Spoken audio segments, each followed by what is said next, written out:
Hey folks, thanks for joining us. We have a whole bunch of people in the chat. Let me throw out the social media posts and then we'll do all the saying hello that we need to do. There's been a quite trying day, so I appreciate you all coming by and stopping in. So hello to Charles Latorre, John Longshore, Missing Seattle, Matt Taylor, Alan Salazar, Carl Creeder, Jeff M. Purple Norseman, Sean O'Keefe, Terrence Bonham, Kaiser Bill, Kyle Reese, and that's it so far, but I know there's a whole bunch more people here. So since we had like 24 people just coming in, I think a bunch of people must have left because of the offensive music. because apparently they wanted the French to do something different. Apparently, I don't know. That is very plausibly a just reporting glitch on the part of YouTube. Sometimes you see certain numbers, and then you go in a couple hours later after the stream and you see different numbers. So welcome everybody to the Monday Night Counter Clipping stream. We are still clipping. Time for trumpets. I think that we will be finishing the allied units this time. Pretty sure we will. We might even start on the Germans, but I'm not sure yet. We are still drinking the Glenlivet Caribbean Reserve until it's gone, and it's actually we've made some serious progress there as well. Hold on.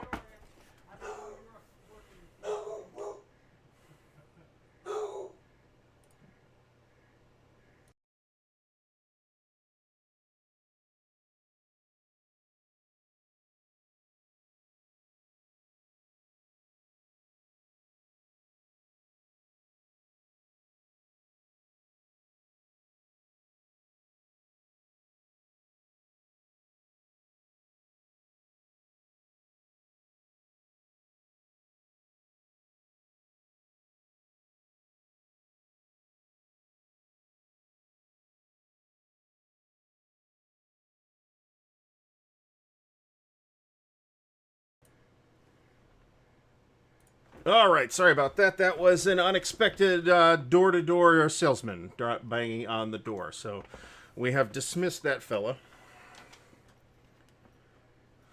So I guess I shouldn't leave the door open. Not like it's giving me a tons of ventilation anyway. So let's talk about the bullet points for the stream. Sorry about the interruption, for one thing. Your support coming by to... just to be here for the stream is really, really appreciated. If you'd like to do more to support Ardwulf Lair, there are links to the merch store and Patreon in the video description. So if you would check that out, I would be exceptionally grateful. And you can also follow me on social media, and there's links to do that in the video description as well. There's the other Ardwulf channel for video games, which I still haven't put another video up for. There's Twitter and Twitch. I haven't done much with Twitch lately either, but if you're on Twitch, go ahead and follow me. And, of course, Facebook, where I spend as little time as I can possibly manage. So, there is a sale coming up. I have been talking about it for some weeks. And it is, I now have all of the stuff in hand to do that sale. So we have a large number of S&T magazines in the, mostly but not exclusively in the Decision Games era. We have a bunch of boxed games, and I've decided to hold off on any flats for now. So... mostly because of the additional challenge that there will be in shipping flats. I am essentially going to have to order boxes to ship SPI flats in. So, and I haven't done that yet. And I need to do another wave of sale because those shipping supplies are going to cost me about $120. And I haven't found a better solution yet that costs less. Now, I mean, yes, in the long run, I can, roll that into shipping costs, but, for a couple bucks, they say $2 a package, but I need the packaging on hand before I go because I'm not going to have people, pay me and then wait a week and a half or 2 weeks for me to ship. Well, I wait for stuff to come in from Uline, so that's not going to happen. Other things. So there will be an RPG announcement when I feel comfortable making an RPG announcement. I have sort of switched gears on what I wanted to do, bearing in mind the other thing happening in which I am playing. I have a pretty clear idea of what I will want to do, but I want to hold off on making any announcements thus far. But and I'm also not going to have an RPG video tomorrow. I think at this point it's just too late for me to try to scramble to get something together, and I don't want to put something slapdash together. So we are going to get to the topic very soon, which people are already talking about. So we're referring to him as Thumbs Down Guy, by the way. So, so RPG announcement when I am ready, and I am holding off on tomorrow's video because I have a specific thing I want to do next, and I didn't get it done. So, as is, the case sometimes, unfortunately. So, the topic tonight is the Wargaming Awards. And I have to be careful about how I title the videos. Probably unnecessarily out of fear of the YouTube algorithm demonetizing or de-emphasizing the video. I don't really feel like that is such a big deal, but at the same time, it's something. So I didn't mention the Charles S. Roberts Awards, but the Charles S. Roberts Awards are de facto the awards that we have here in Wargaming, and many of us, I know I'm not alone, were pretty disappointed. I mean, of two minds. I mean, I'm of two minds about the way the Charles S. Roberts Awards fell apart this year. On the one hand, I'm happy that they're back. I would like to see there be awards, and I want to be able to credit the people that were responsible for organizing the awards and bringing them back with the fact that, hey, they kind of just took this over out of the blue, and they got an enormous task, and it did not exactly go super smoothly. But I think that the process, as much of the process as was visible to me, was deeply broken. And that is why we saw a specific thing that I think isn't in our space win all the awards that it was eligible for. But not only that, I'm not even sure that U-Boat is the biggest problem. David Thompson, speaking of which, he's the one I'm going to cite when I talk about what's wrong with one of the things that's wrong with the way the awards were done this year. But there were awards specifically in the video game categories for video games that didn't come out this year, for a video game that came out like 10 years ago. What's up with that? Can you just nominate any random thing that came out whenever you want? That doesn't make any sense to me. Now, it's not impossible that the people responsible, I know they're talking about it behind the scenes, and they're going to, I know it's possible they'll fix it. But, as Brant points out, I went on for 2 hours on a podcast about how bad they were. I did not rant for the entire 2 hours, I'll have you know. I probably ranted for no more than like 45 minutes. And it's not like that's the only place I've been talking about this either. So I mean, yeah. So as I mentioned on the stream with Dan the other day, there are always problems with awards. The Oscars screwed things up this year, in the opinion of many. I didn't watch them, and I have seen almost nothing that was eligible for an Oscar. So I shouldn't specifically comment, but I know a lot of people are displeased with the way things shook out this year. And that happens, somebody's upset about what got an award. Every single year there's an award, right? That's kind of something that you have to accept with the fact that, hey, we're going to have awards, right? You are not going to agree necessarily on the winners, but you're also not necessarily going to have an agreement on the way that the categories break down. One of the things that I've been thinking of is that the categories need to be structured in such a way as to recognize traditional simulation-style war games, but also recognizing the kind of crossover games in the... I don't even want to say that U-Boat is in that space, but the kind of crossover games that do exist in the space between war games and not war games. The games like Twilight Struggle, the games like Combat Commander and Commands and Colors and things like that, right? Those games are very popular.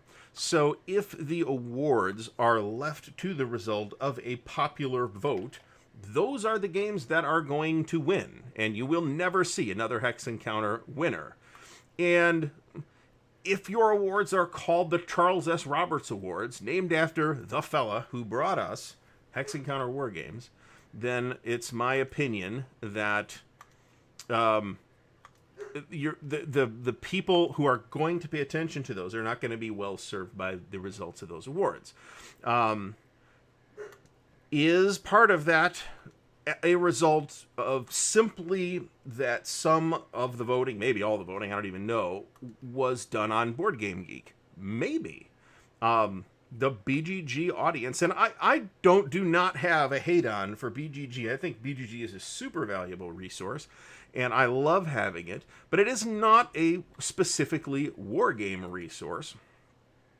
And therefore, the audience that's there is not a wargame audience. They are not, the BGG audience is not the audience that should be voting on the Charles S. Roberts Awards if it is put to a popular vote at all. And I'm not sure that it should be. I do know, as Brant has already alluded to, that there are other efforts underway to create an alternative awards system for the wargaming hobby, and I would be very supportive of such an effort, pending me seeing them. I mean, the science fiction books could get away with having two major awards, the Hugos and the Nebulas. Movies can have multiple awards. TV has multiple awards. The People's Choice Awards covers almost everything. Every different type of music has its own awards, pretty much. So, and then there's the Grammys, which is nominally all music, but is in fact, riddled with its own problems. But at least in the field of wargaming, I don't think we realistically have to worry about the big dollars spoiling everything that might otherwise spoil, because there's no big dollars here in the wargaming hobby. So, I mean, I find BGG super duper helpful. By the way, I still would like an extra moderator. I do have a couple of inquiries about that. I should have mentioned that in the bullet points up front. I do have a couple offers. I need, at this point, to come up with a set of guidelines for those moderators so that they actually have some idea of what to do. So, rather than me just saying, oh, just moderate, do what you want. We'd like to have, some level of guidance. And also the tools for managing comments in YouTube are not that great. There's also a thing that I'm looking at called Super Chats. And what Super Chats is basically it lets you donate some change, and your thing gets highlighted. And it seems very mercenary, and I'm not super. I'm a bit trepidatious. Trepidatious a word about it for that reason. So,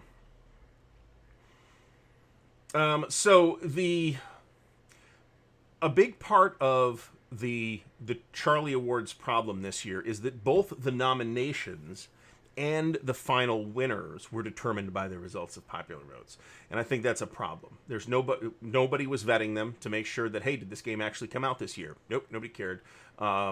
Did anybody vet them to say best video game graphics? Do we count the app for U-Boat, for example, because it won that award? I think there's something to be said, and frankly, the categories probably should be rethought at this point. The categories for the Oscars and the Hugos and all these other awards do change over the course of time as those fields change. The categories that we got this year, and again, it's new people taken over out of thin air, an existing awards system, and inheriting what we last had 8 years ago or whatever it was, 12 years ago when we last had Charles S. Roberts Awards. So they just kind of inherited what they had, along with the fact that the Charles S. Roberts Awards have always been a popular vote. And again, that's fine, but you have to, if it's an award for war games, and the goal is to give it to worthy war games, then the people voting should have some idea of what war games are all about. And that's not what we got. We got a lot of people who voted for the game that had the biggest Kickstarter, or a really big noteworthy Kickstarter. And again, just to get this out, because I always feel obliged to say this, this is not a hit on U-Boat specifically. I am told it is a hoot to play. I just don't think it operates in our space. And despite its nominally military theme. So that it had it won one award, or had it won an award for best crossover game or something like that. I'm not sure we would have seen the backlash, but we see a lot of backlash. So let's take a look. There's an enormous quantity of chat here that I now need to look at because, by the way, I am seeing a very few counters here that do have a bit of a registration issue here on Time for Trumpets. Nothing super serious, as in not readable. Okay, so we all are very curious to see what the Armchair Dragoons and Brant put together for that. So we will. I am literally waiting that with bated breath. All right. Tony Mammal says, "I am sure." Hi, Tony. How's it going? I am sure there is just as much BS in awards as there is when a game gets hundreds of 5-star ratings on BGG before anyone even has a copy of it in their hands. That's obviously true. I'm not sure how often that actually happens, though. I am positive that it has happened, but I don't know that it's common enough for me to seriously worry about it. On the other hand, I am firmly of the opinion that ratings on BGG mean nothing. So, it's this for the same reason, right? It's the people who are putting the ratings into BGG are either not wargame people, or they're not wargame people, so they don't rate those games, right? So it's got a weird selection bias that I think makes that BGG rating only useful in the vaguest possible way. To say, this game is fairly popular, and this game is not particularly popular, and nobody really cares about it because it came out 20 years ago. Anyone know what this little mini-game convention coming up in Missouri is called? I forget, but there is one. Is that the Advanced After Combat convention event, actually? I thought that was somewhere in that general part of the country. I could be wrong about that.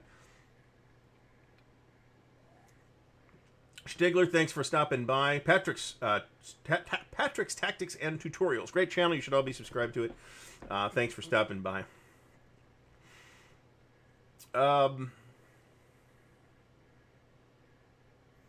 Hethwell mentions he chose to look to the other games that won rather than get fixed on the U-boat. I mean, there were certainly plenty of quality games nominated. Peter Rushton says Phalanx is trying similar tactics in the upcoming BGG Awards Wargame section. I have no doubt that that's true. As somebody mentioned, it might have been David. As a designer, I would want my publisher to boost my game's recognition as much as possible too. So I don't necessarily like that, and I think it's but I don't blame them, and I think they are merely taking advantages of weaknesses in the process for whatever awards we are talking about, which I believe they also did with U-Boat. So I think that was them, or whoever it was did the same type of deal with U-Boat.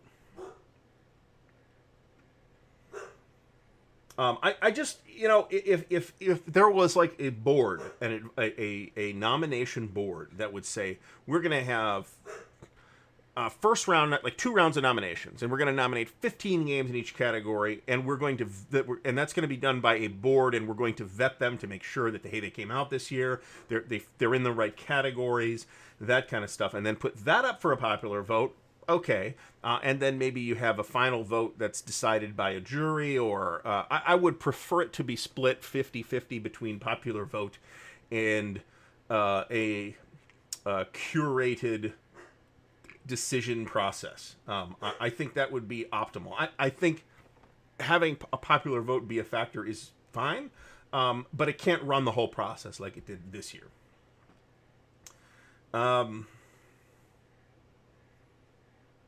Let's see here. Hethwell says the only award that matters is sales. That's true, but high-profile awards will drive sales. That's why publishers of science fiction books will put Hugo Award winner on their books. That's why I have a copy of Traveler: The New Era. That has a sticker on it that says Origins Award winner, because I bought it at Origins and it had just won an Origins Award at that time. So they had stickers to put on the books, because presumably, now to what extent, that's a question that you'd need real numbers to tell. But the dog has been out, by the way. But it can at least drive sales. Stigler says, how about a different set of awards for Euros and non-war games? So that's kind of how I'm thinking of things. We're in a bit of a sticky position here that we, of our own making, because the definition of what is a war game is something that we ourselves constantly argue about. I kind of come down on both sides of that. On the one hand, of the snobby side that says U-Boat's not a war game, and on the other hand, saying things like, I don't think this discussion is typically useful or valuable. Except in this case, we would have to actually decide. And I would have no particular problem saying our awards are going to do crossover games, or, entry-level games, or honorary war games, or whatever you want to call them, as well as, serious simulation games, or however we're describing war games. But then we have to come up with actual definitions of those categories that we then apply to the games that may or may not make it, right? So we need serious working definitions in order to use, in order to prevent the U-boat problem from occurring in the future. I don't think just putting a jury in charge of it will necessarily fix that. We need to make decisions about what counts and what doesn't. And that's a tough question, right? Like I said, we are still arguing about this to, whatever profit you pick, take your pick. But I'm perfectly cool. Alan Salazar, see, here's the problem. I don't think you can call it a hex encounter category, because what about Here I Stand? There's no hexes, right? There's a huge number of games that are unquestionably war games, and yet don't have hexes or don't have counters. What about East Front, the Columbia Games East Front, West Front series? Those games don't have counters. Now, I mean, you can certainly say the blocks are just, really thick counters. You put a stand on their edges. But, I don't think hex and counter works for a definition in that case. I think you need a more sophisticated definition of what's a war game and what's not in order for that to work. Lead Magnet, it amuses him that, him or her, I don't know, that people complain that arbitrary subjective awards are arbitrary and subjective. No, so, I mean, it certainly is easy to read what I am saying as a complaint, because I'm complaining. But it's also true that I recognize that it is arbitrary, that every award system has similar problems, and the best we can do is, make adjustments as we feel we need to and try and get better, right? I don't think it's useful to say, well, it's just the way it is, and we can't possibly improve it, because I don't think that's usually the case. There's always room to improve somewhere. And talking about it here at least helps me to clarify my thoughts about how I feel about it, and I'm super backed up on the chat.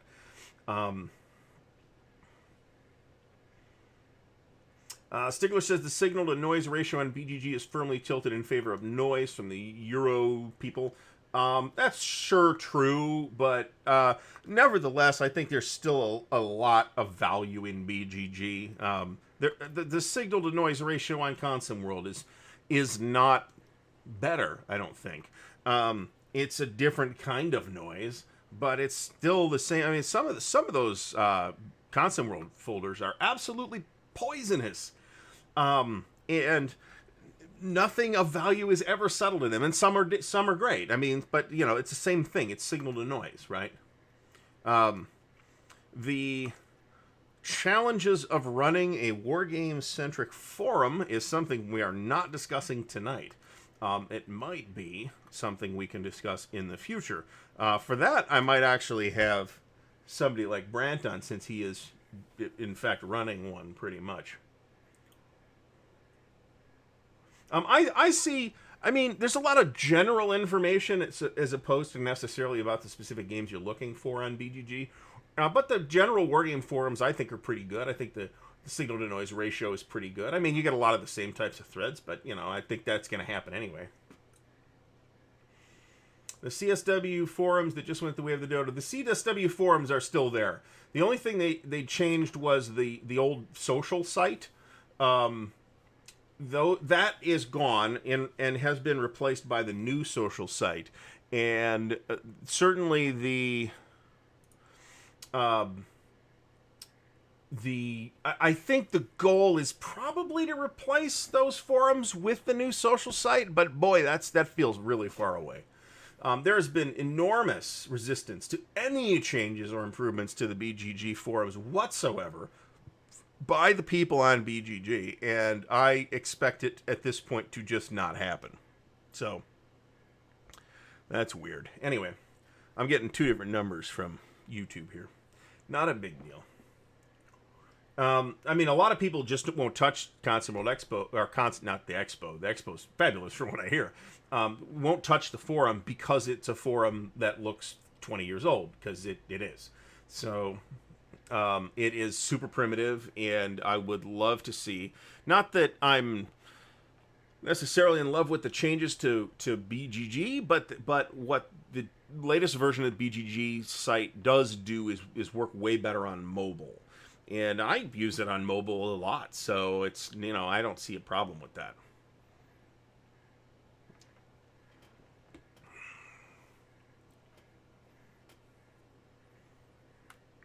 So Peter Rushton says, a wargame has a certain decision space. Physical components don't define it. I agree with that. And by that definition is how I am excluding U-Boat from the category.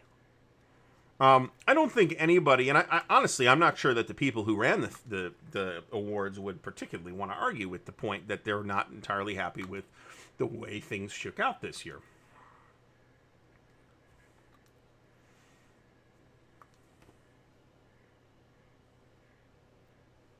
So,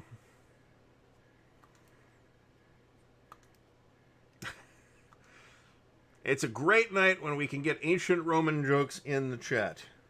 Thank you, John Longshore. Well, so that's true, Stigler. The thing about the polls and the questions, that's true. Bear in mind that a bunch of that stuff, I don't know what the algorithm looks like. I believe that it's time to get bags out here. I see the questions getting recycled extensively. Like, a question will come up again presumably because somebody just answered it, but the original question was asked weeks ago. So, Carl, the problem, in my opinion, with the Constant World forums in general is that the discussions are not threaded. So it's all side discussions. That's kind of the issue. There is no main discussion because it's all one thread. I think that's not optimal, to say the least.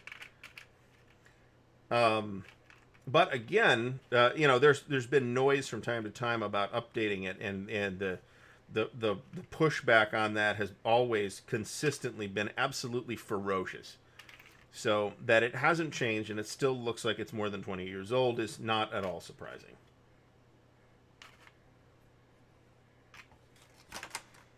All right, so we got the red units, whatever these are. 4th Infantry. No, maybe not. 5th Corps. At least there's 5th Corps units in there. So that could mean that it's just U.S. First Army. All right, we're on sheet. It's not really sheet number 2 because it's partially done already, but still. We take what we can get. This stuff is definitely U.S. First Army.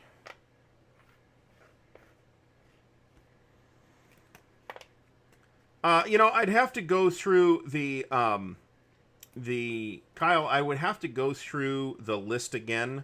I would encourage you to listen to the Armchair Dragoons podcast on the subject. Jim Orzowski and I pretty much went through every category and made it clear what we felt should have won.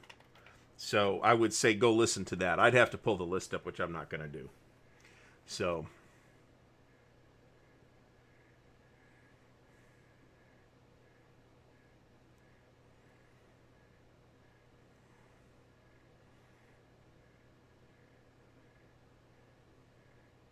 there is some really good discussion that happens on Consim World as well, and it's unfortunate that you have to find it using their search feature which is not particularly powerful, because the discussions are not threaded and you just can't find things that way, and that's damn unfortunate. Even if they had like hashtags or something, but hashtags were invented 20 years after that site was designed, so we can't have nice things. Well, Stigler, I voted for that game, so I was happy about that too. But and certainly, like I said, I feel like almost all the nominees, other than games that just shouldn't have been eligible because they weren't released that year, were in fact, in those core categories at least, were in fact pretty good games. There's also, so I'm clear about this, there's also some pretty serious category issues in that too. And I would again say, go back and listen to that Armchair Dragoons podcast about the Charlie Awards. There's some ancient to pre-Napoleonic. So wait a minute, we're covering like 5,000 BC Chariots of Fireland, where I'm literally doing this battle of ancient Assyrians, all the way up to the right before the French Revolution. Boy, come on! That's a crazy category right there. And I'm not saying you need a category for every little thing, but come on. There's more than enough games in that 5,000 year period to break it up a couple of different ways. Or maybe don't break it up chronologically. Maybe it's probably worth talking about having categories that aren't chronological categories, that maybe are thematic categories, or are categories based on the type of game that it is or the type of mechanic that it uses. Maybe that's better. I'm not advocating for that. I'm saying that is a discussion that might be worth having. Since the chronological categories are pretty obviously crazy. So, based on... there's probably I'm not counting, so don't I'm willing to be proven wrong on this point, but it is probably accurate to say that there are as many World War II war games released every year as there are in every other historical period put together. That's probably an accurate statement. It might even be an accurate statement to say that there are more World War II East Front games released than in every other category. That's possible.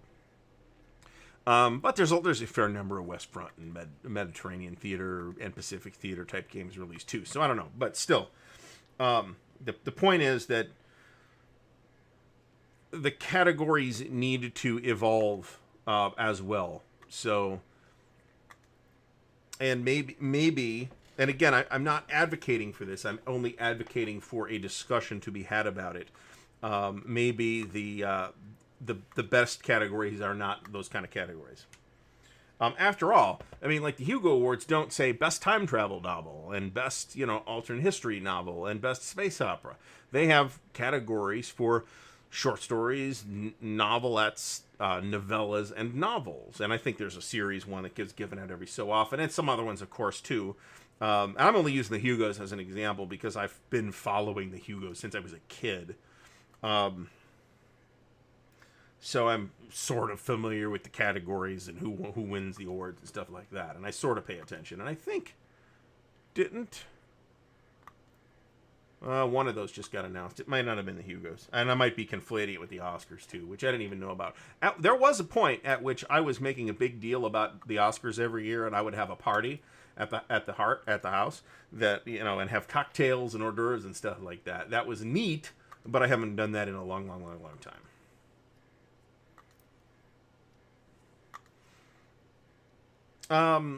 Peter mentions that Martin Wallace's Gettysburg and Lincoln have Euro elements to them. I would agree with that, but I would nevertheless be more inclined to include those in the category of war games because they put you in a decision space in which the player is making the kinds of decisions that somebody in that situation made, whether that was Lincoln or Grant or, at whatever level we're talking about. And I think Martin Wallace's games do that. I don't particularly think that U-Boat does. So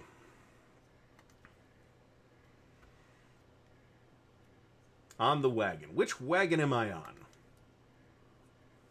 I don't know which wagon I'm supposed to be on. I've heard... So there's a...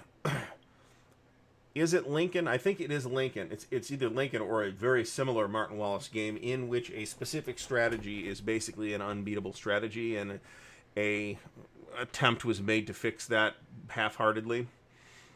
So I have a fairly low opinion of Lincoln, bearing in mind that I have not played it, so it might be delightful for all I know. But nevertheless, there's a number of war games that I think are dreadful games. The playtest that we did for Army Group South stuff early 2020, it was early playtest, so it might turn into something that's fun to play, but it was an absolute dog. So just because I'm saying it's a war game doesn't mean I have to like it. I've been on the record for a long time about a lot of the old SPI classics that I think do not, in fact, hold up particularly well. And I think there's a bunch that do, don't get me wrong, but there's a bunch that don't, right? I don't think there's much, I don't think, like, the blue and gray quad games have much to offer nowadays. There's certainly room to disagree with me on that. So, Stigler, the problem with Ancients, and I would agree with you that Ancients and Medieval are two categories. I think the problem is, and maybe the last couple of years has been an exception to this, but I am not convinced that there's enough medieval games released in a typical year to fill a category like that out. So I think you have to do something like, say you have Ancients, and then you have a period that is currently called by historians Late Antiquity, which used to be called the Dark Ages. They were talking like fall of Rome in the West to 800 or so. And 800 is, the coronation of Charlemagne on Christmas Day of the year 800. So that's the period there. So you could put that period either with Ancients or with the later period, but I think you have to bundle medieval in with Age of Reason and Renaissance and stuff like that too, to get a category that looks more viable. Ancients, on the other hand, I think there's plenty released. I feel like, anyway, there's enough released to get by. Now, why should that be? I'm not sure. I don't necessarily think Ancients are... I am more into Ancients than I'm into medieval stuff, and I guess that's probably true of a lot of people, but why? I'm not sure why that should be the case. I'm not sure that should be the case.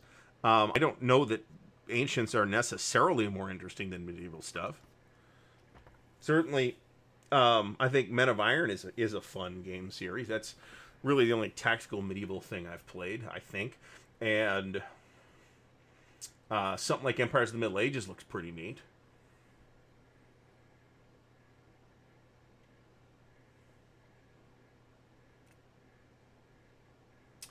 David, so that is a great point. That that's a kind of a topic that we have talked about in the past, and I'm sure we'll talk about again. Is that the fault of the developer? Yeah, honestly, it probably is. If there was a developer, a lot of times maybe there wasn't a developer. So I don't know that that's the case with any of those games, but the designer. The process of design should not be, and the process of producing a finished game should not be a solitaire effort, right? You need to have more than one set of eyes on that thing, and traditionally that has included both the designer to do the design and the developer to do the development. And maybe we should talk about, and this is something maybe I'd want somebody on hand. Somebody to guest on the show to talk about, what's the difference and how does that responsibility break down, which I'm sure differs from team to team. So,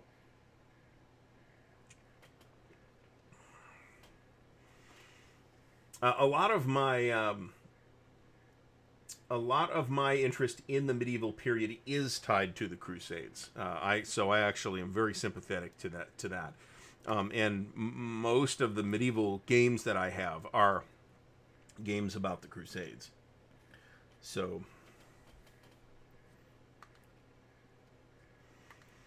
I have played. I'm not sure I've ever played like an Age of Reason. That sort of nebulous period that gets broken down in a couple of different ways that includes like Renaissance. I mean, I guess I've played Age of Renaissance. Do we count that? I mean, I don't think so. But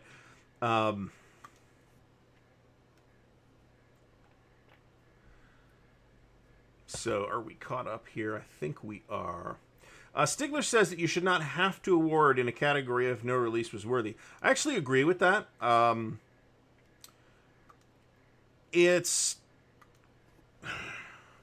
That's a tough pill for awards to swallow because, and it's sometimes maybe you have to, but I think it's a tough pill because the purpose of your awards is to highlight and value excellence in that field. And in saying that no release was worthy, you're saying, maybe you're not thinking of it this way. You're saying this year, at least, this field sucked. And nothing we could give an award to is worthy of an award. That's tough to, I think that's probably tough to swallow. Grumpy Gamer, thanks for stopping by.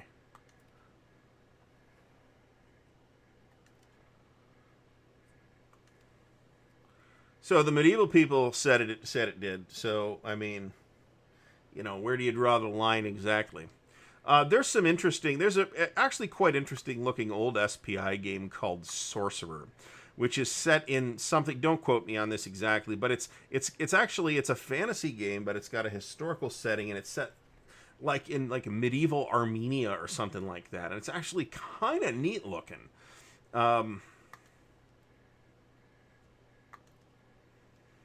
Stigler says, wouldn't we say that the reason why a designer shouldn't be his own developer is the same reason why a player shouldn't try to play both sides solitaire to the best of his ability? I don't think it is the same, actually, because if the player does that, taking it for granted that that's undesirable for whatever reason, that action is only affecting that particular game. Whereas if the designer does that, and again, taking for granted that it's bad, it affects every game of that game that is played. So the player might not be doing himself any favors by playing solitaire and just playing both sides. And I get why people do that.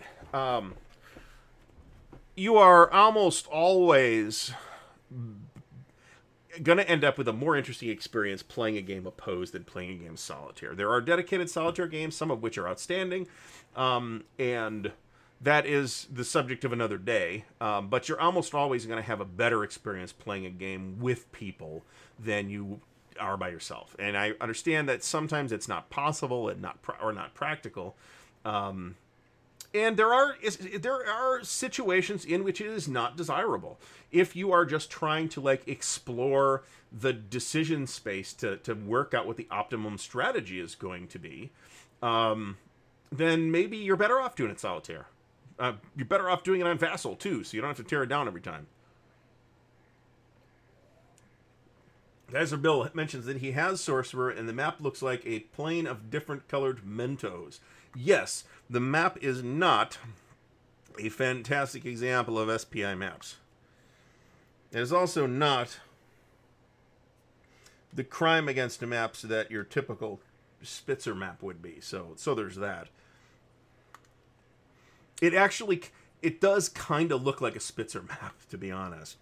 I haven't played it, but I have seen it, and it's ugly.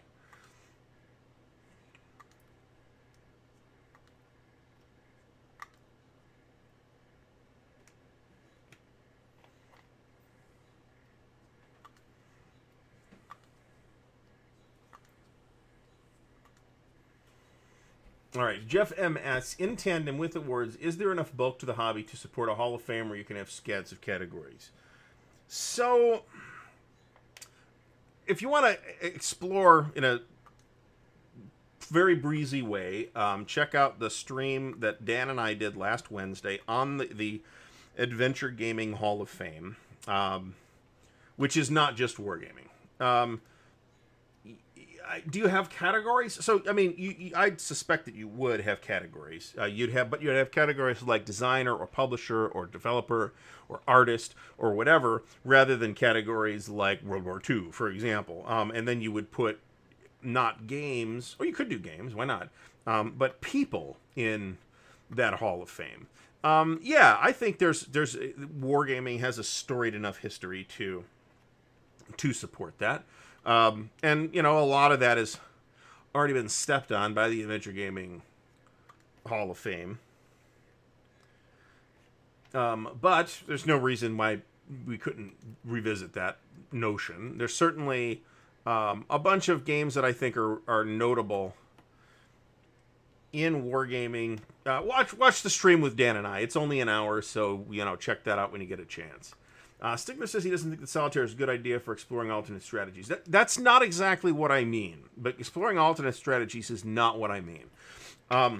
Because in actual play, presuming that the goal is to play opposed, in actual play, you're going to have an opponent who is going to attempt to foil your alternate strategies. What I am saying is that there is a certain amount of knowledge of the specific scenario that you're trying to figure out, okay? I'm going to use OCS as an example for a couple of reasons. One is I've done this with OCS, and one, OCS is a puzzle to be solved, okay? Now, you also have an opponent who is trying to unsolve your puzzle that you're trying to solve. But there's a certain amount of knowledge of the OB, of the opponent's OB, and therefore the opponent's capabilities, and the knowledge of the specifics of the map situation and the terrain that you can get a lot of value out of playing that solitaire to learn that, and therefore learn things like optimal access of advances in various situations and things like that, that you can then turn around and play and employ in an opposed situation. Well, we need some more of this. Progress has been made.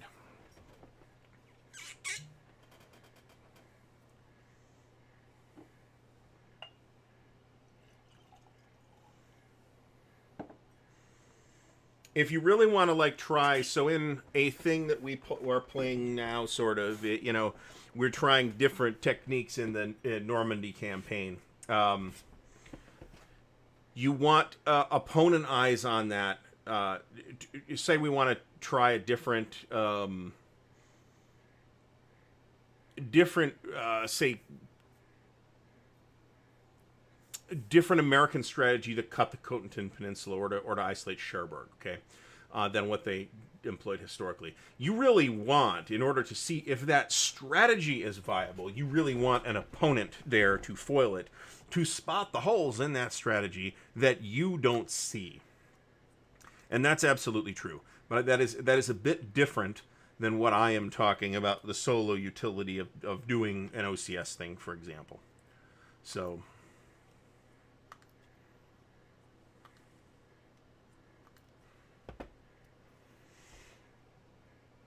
all right. John Longshore says coin collectors play solo. That's true, but I think he's talking about actual coin collectors. And then Mark Humphreys says that coin are war games. I think, for the most part, yes, I think they are. Bearing in mind that a lot depends on exactly where you are going to draw that line, right? Where is... I mean, I don't think you can reasonably look at Fire in the Lake and say it's not a war game. I don't think you have much ground to stand on. On the other hand, I think it's not impossible to look at something like Gandhi and come to the conclusion that that's not a war game. So I think that the amount of wargaminess in the coin games depends on the game. I am strongly inclined to err on the side of yes, they are more or less war games, almost universally.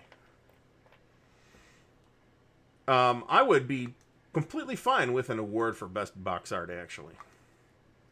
Do we need war game Razzies for the worst? I'd prefer not to have that. Movies can get away with that because they're, even the people responsible for the worst movies are typically swimming in swimming pools of cash, so they can take the heat. Wargame designers are largely doing it out of love of the field, and I don't think that they should necessarily be shat upon if they happen to step incorrectly.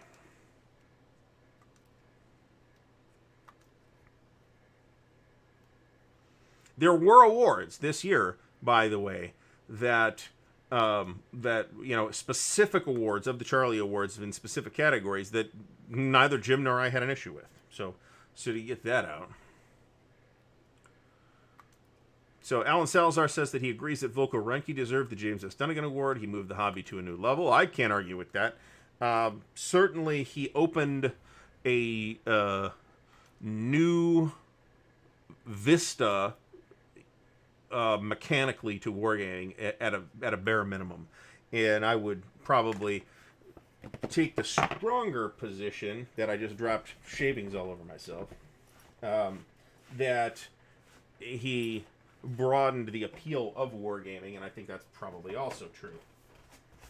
Well, we'll vacuum that up later. It's all good.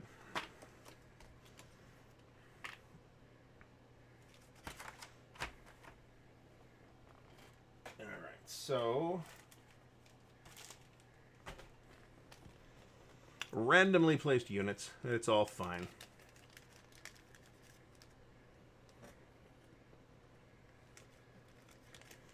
Carol Creeder has finished the second sheet of Lucky Forward. Now you only got, what, like 10 sheets to go. So you'll be done anytime. I have not finished Lucky Forward, actually, because I ran out of trays to store them in, and I have not been up there to get the Container Store. I bought a tray to finish it out with, and it's broken, so I have to take it back, and since I discovered that,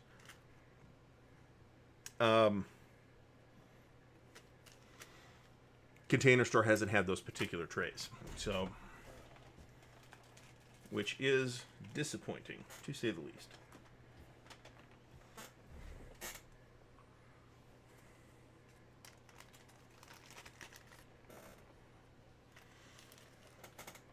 So, I mean, there's a lot of stuff here, man. I have an extra bag. I mean, I've got a bunch of bags. We're resigned to doing this in baggies. We're going to have one tray for miscellaneous stuff and markers and stuff, and then pretty much just for markers, to be honest about it. And then we're going to put each higher level formation in its own baggie, and that should work. Should work.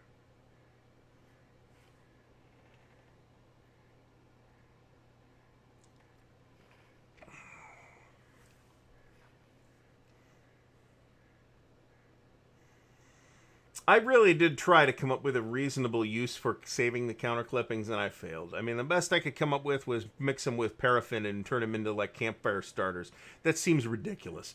So I am now throwing them away, but I'm not super vigilant about it either. So I got, like, a lot in here, and I just bumped it, and there's now a small pile on the floor, which I'll have to pick up. John Longshore says, but also regarding Normandy, wouldn't a smart German strategic plan even defend France and move back to the Rhine under the umbrella of the Luftwaffe? Yeah, maybe.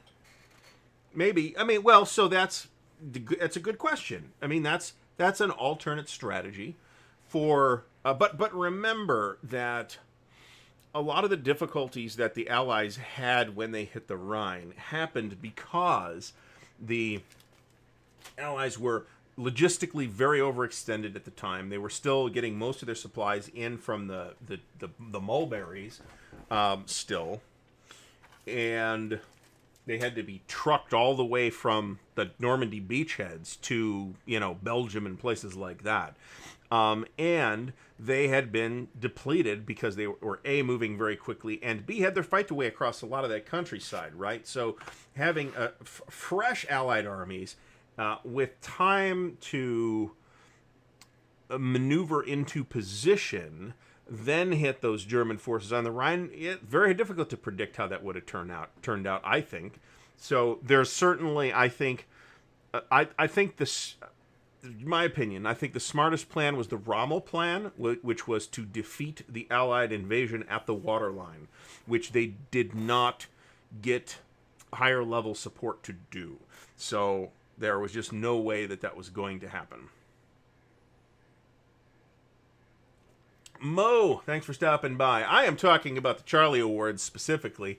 I guess I was probably subliminally influenced by the fact that there were the Oscars last night, and people today are complaining about them. So, Big Trouble in Little China did uncannily lose out on Best Picture, a true crime. My personal favorite, the one I brought up for Dan, and I think this audience will also basically agree with this, is Saving Private Ryan. I mean, who in this audience thinks that Saving Private Ryan shouldn't have won Best Picture that year instead of Shakespeare in Love, right? Which is a good movie, but I'm sure not the only one who was sitting there in the theater watching Saving Private Ryan with my jaw hanging out open, completely flabbergasted at that movie. And Saving Private Ryan did that, and Shakespeare in Love just didn't do that, right? So we are all going to probably say, hey, this should have won that award. Another favorite thing that I like to complain about is, it was like 68 or 69.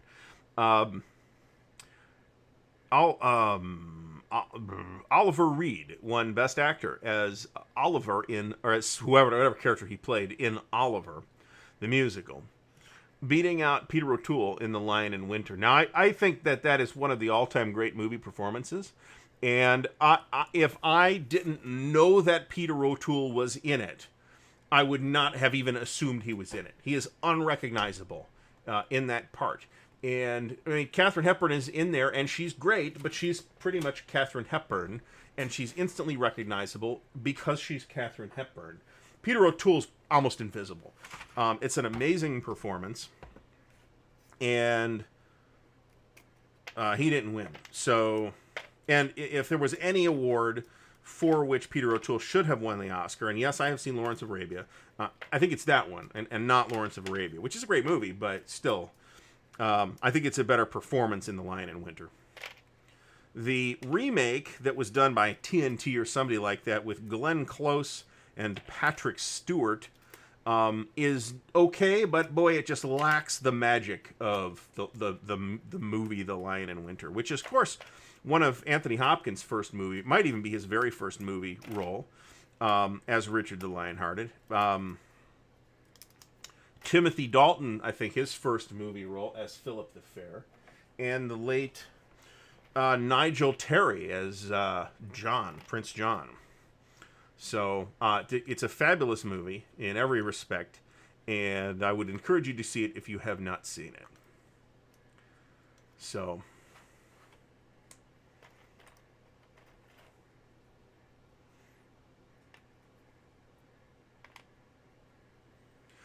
John Stanley, I mean, the reason I think Saving Private Ryan is a great example is because we're sitting here talking about war games, right? This group of folks is almost certainly going to feel that movie deserved to have won that year. So I'm picking that example specifically. There are other examples throughout the history of the Oscars. Possibly the best known among film buffs is the time that Best Picture was won by How Green Was My Valley. Anybody seen, say so in the chat if you have seen How Green Was My Valley. I've never seen it. I know it's got Roddy McDowall in it. It might be good. Looks dumb, but it looks like a real drag. Let me put it that way. It beat Citizen Kane, which is almost universally critically considered one of the most important films of all time. And certainly nobody in film school today is watching How Green Was My Valley, and I am willing to guess that they're still watching Citizen Kane. I like Dunkirk as well. DCB, I don't quite agree with that, but it's absolutely true that the strongest, it's more like 20 minutes, but 20 or 25 minutes. The strongest thing in the movie is the opening. There's no question about that. Band of Brothers is also fantastic. Yes, that's Missing Seattle. That is absolutely true. Rommel was at home when the actual invasion occurred, which is not the best place to be.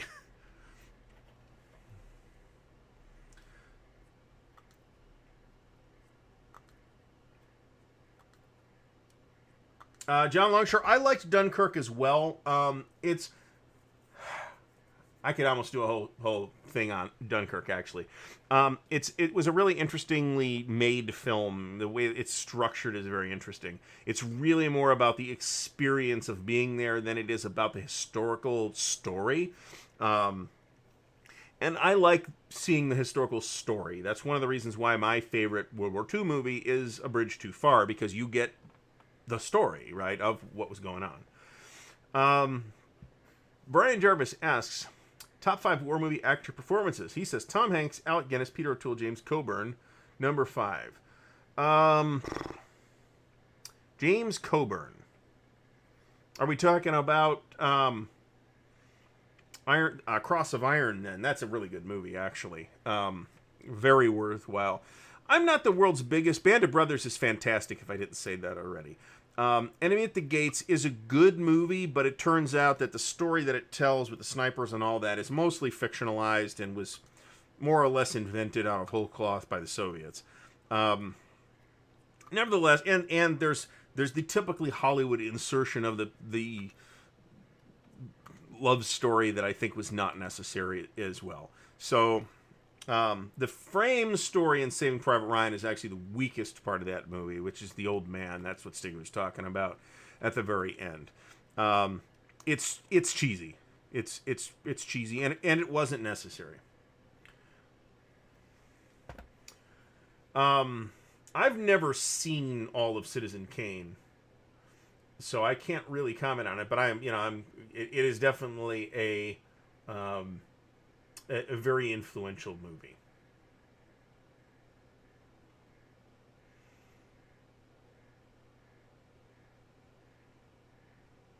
Patrick's Tactics. Boy, that's a tongue twister when I've been drinking. Maltese Falcon would have beat Citizen Kane in 41. Maybe. So there's actually a multiple Citizen Kane movies. The one I'm sure Patrick is talking about is the Humphrey Bogart one with Humphrey Bogart and Peter Lorre. And if you haven't seen it, that is a fantastic film. Very underrated film. I mean, people, I don't even want to say it's underrated necessarily. It's underrated in this sense, in that a lot of people hear about it and just assume it's just this noir detective film. And it's a really well done movie. Very, very worth seeing.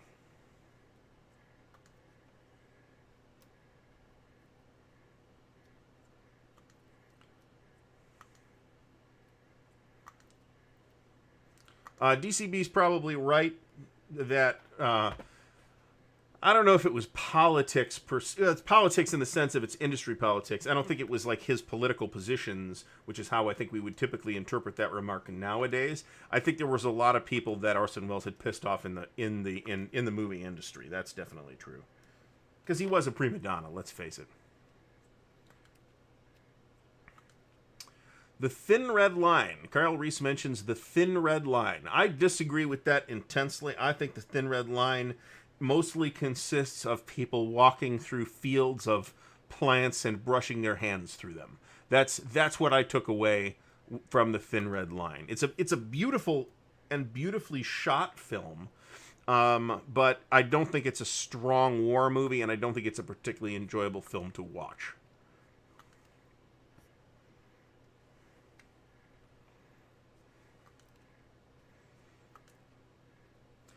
Gettysburg. So somebody's mentioning Das Boot here, I'm sure, and that's probably my number 2 war movie. I would say the extended version, of course, very much, absolutely worth watching the extended version over the regular version. There's also like a miniseries version that's like 8 hours long or something like that. I can't speak to that.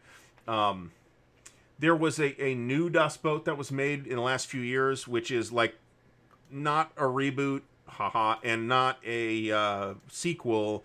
Well, it's kind of a sequel, but it's like a different boat with a different crew. And I'd be interested in seeing that. Oh, Shano keeps talking about Pearl Harbor. You're going to get... I'm going to instruct the moderators to ban you in the future based on that.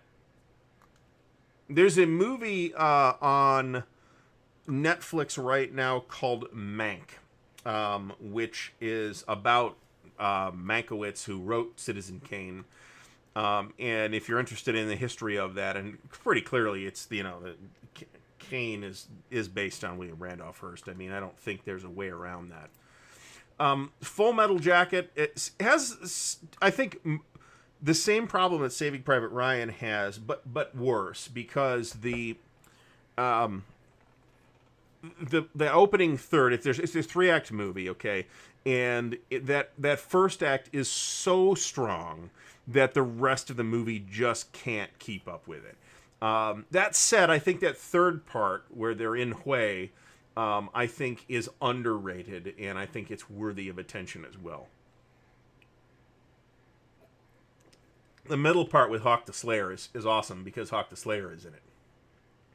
And of course, Gettysburg. Gettysburg is one of the very few movies I've bought digitally, and I do not regret it. It is a... I can't truthfully call it a great movie, but it's so much fun to watch if you're into that battle. At the same time, it's also something that irritates me because they leave so much out.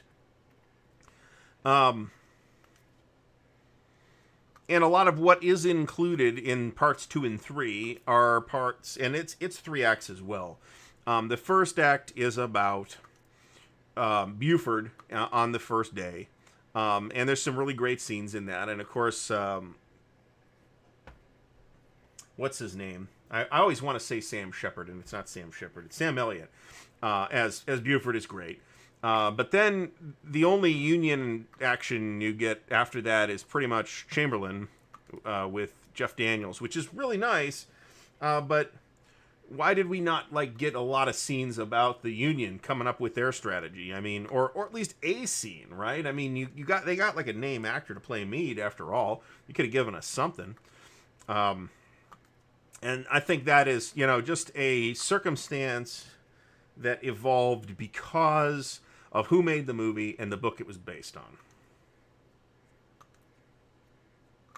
I need to watch Zulu. I've never seen Zulu.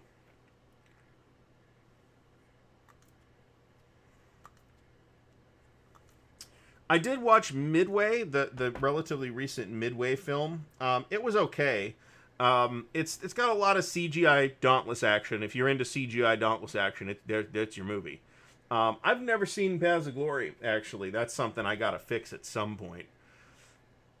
Stripes is definitely a fun movie. I wouldn't call it a war movie. The Thin Red Line is a philosophical statement film. You're absolutely right about that. I think it's ineffective. Well, let me put it this way. I think if you go into it expecting a war movie, you are going to be disappointed, as I was, because that is not really what it is.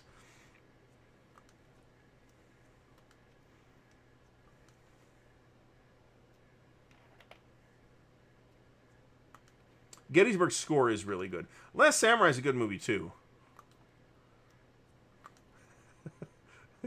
LPW is complaining that no one has mentioned Chuck Norris. I wonder why. No one has mentioned Chuck Norris in anything.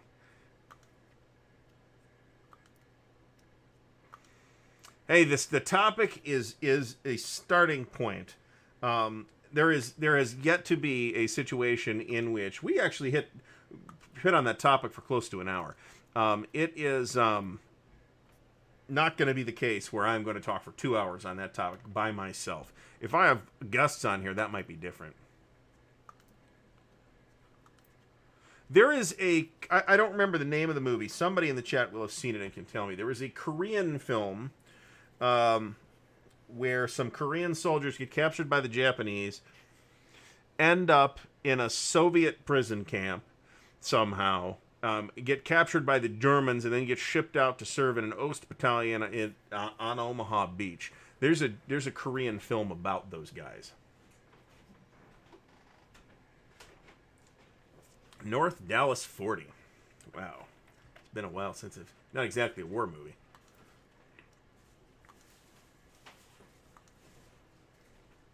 Letters from Iwo Jima and the American one, Flags of My Fathers or Flags of Our Fathers. I would like to see those as well. Oh, you can't be bad-mouthing a bridge too far here. There will be none of that. That's a great movie. The Deer Hunter is also probably not a war movie, even though there's war movie stuff in it. Filmed in my hometown of Cleveland, by the way, on the near west side. I've never seen the Apocalypse Now Redux, but I've seen the regular movie. It's a pretty intense movie as well. So there's been at least a couple different movies called Stalingrad. I remember seeing one at a Case Western Reserve film event in the mid-90s, I would say, and it was pretty good. I think a lot of people, particularly war movie fans, say the same thing, that they like Letters from Iwo Jima better of the two.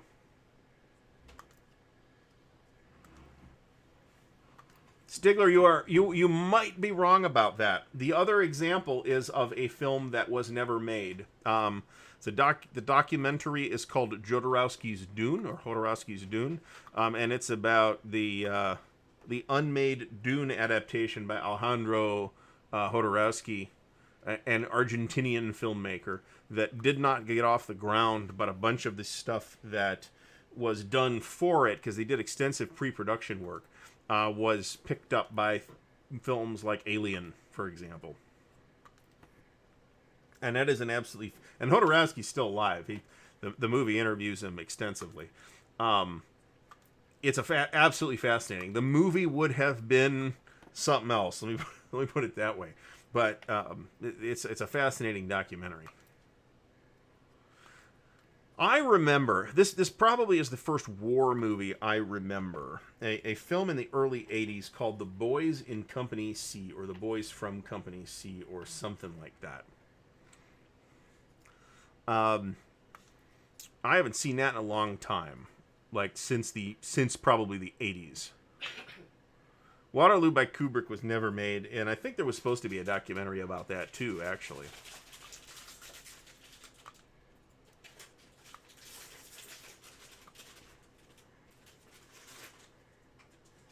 So yeah, Theirs Is the Glory is on Amazon. I haven't watched it, but it's queued up. It actually stars a bunch of the actual... It was filmed shortly after the war, and actually uses as actors a bunch of the actual participants in Arnhem, including, as I recall, John Frost.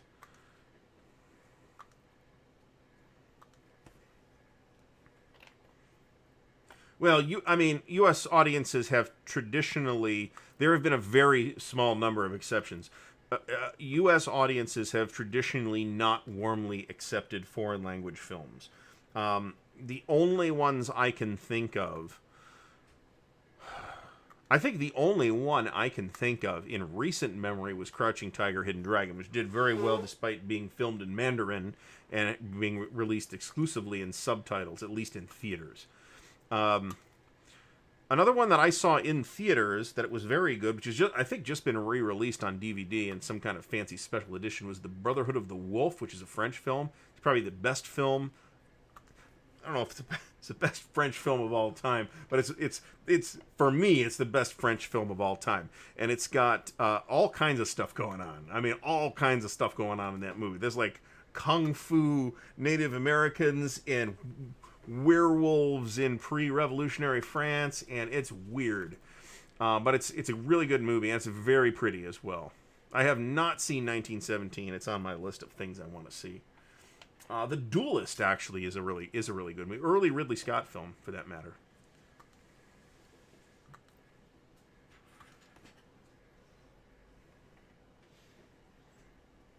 I think we are fairly close to being done with the actual clipping at 9:15.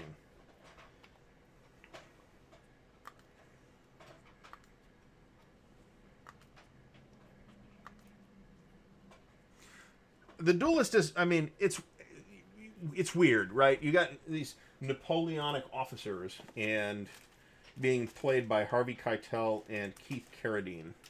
And I think that's casting that simply would not happen today. And that's actually probably a bad thing. Because it's effective. Another, I think, great, whether you call it a war movie or not, I don't know, because there's a war happening, and there's, stuff blowing up that I think doesn't get talked about when this category comes up for discussion is Master and Commander, which is a wonderful film in every way.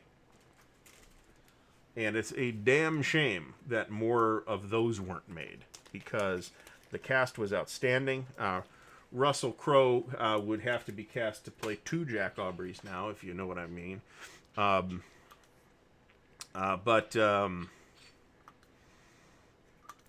the other guy's too busy being in, the Marvel things.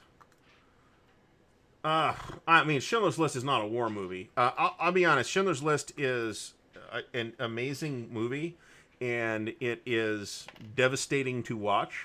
And I am very glad that I saw it. I never want to see it again. It is a very, very difficult movie. And I think everybody should watch it. But, boy, I don't want to watch it again. There is not... The point at which I want to watch that again is just not happening. The Patriot is a turd. It is... It's a genuine turd. Now, it's not because it's ahistorical. Because... Think about when it was made. It is an attempt to recapture the magic of Braveheart, which is also completely historically ludicrous, which is nevertheless a fantastic movie. I love Braveheart. It's a great movie. It is historic from a historicity standpoint. It is made of poop, but it's a great movie. The Patriot is terrible. I don't doubt that it was Master and Commander was very expensive, because movies filmed on the water are automatically expensive because they're filmed on the water. That's why The Abyss cost a gazillion dollars to make.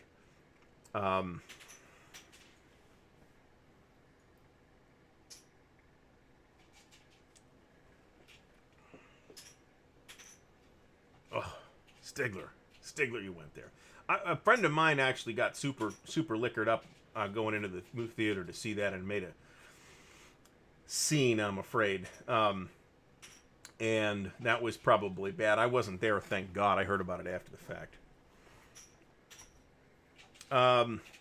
That's actually true. Mo, that's actually a good point. The execution scene is a bit toned down from what it was historically, actually.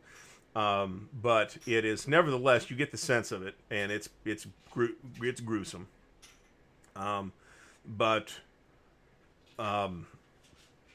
We Were Soldiers is a very good movie, actually. I have the book queued up.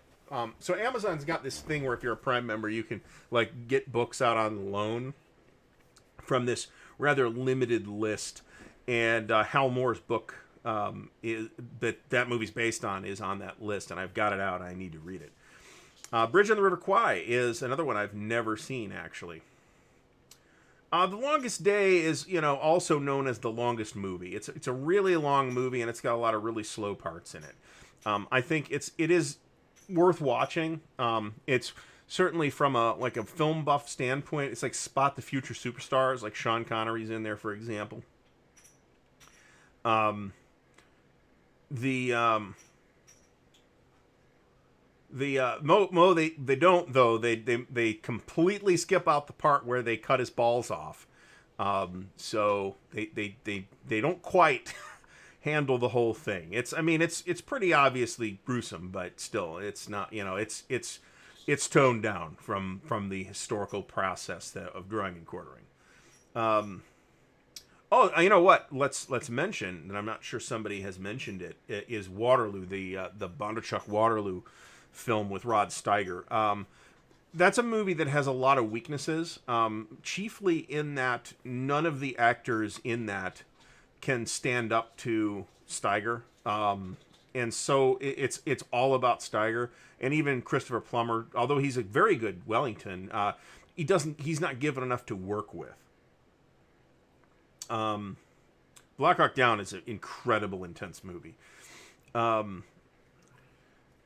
charge of the British cavalry in that is just flatly amazing, and it was all filmed with, like, I don't forget whether they were Red Army or just Warsaw Pact soldiers as extra, with like 50,000 extras. And the movie will never be made like that again.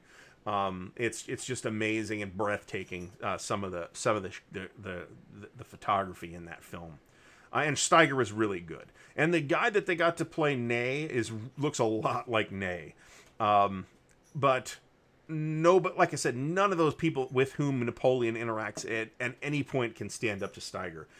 And that may have been a conscious choice on the part of the director or the casting people, but it makes it a bit flatter than I think it otherwise might have been.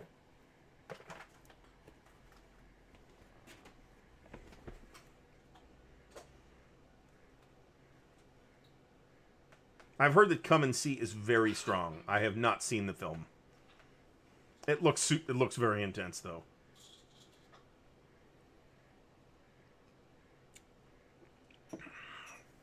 Jim, of course, chimes in to say we did not see enough of Napoleon in Waterloo. So I'm going to accept Jim's unique perspective on this particular question.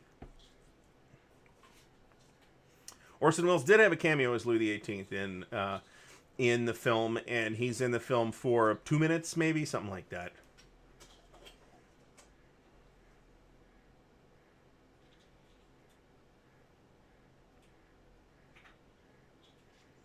So the thing is that it's possible for Napoleon to dominate the scene and still have good actors to work against or opposing, and I don't think the film does that. Those scenes would be enhanced by that, and they're not, because of the no-name actors generally playing Napoleon's officers.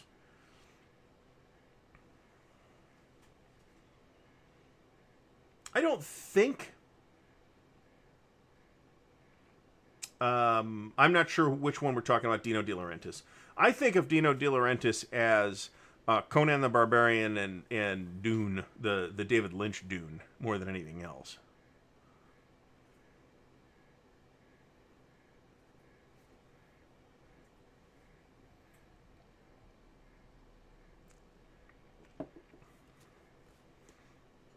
There's a lot of really good scenes in the movie, and I think the best on-camera Napoleon I've seen to date is, and I've seen a whole bunch at this point, is Rod Steiger. I think Ian Holm, actually, for all that it's a comical performance in Time Bandits, is actually a really good Napoleon as well.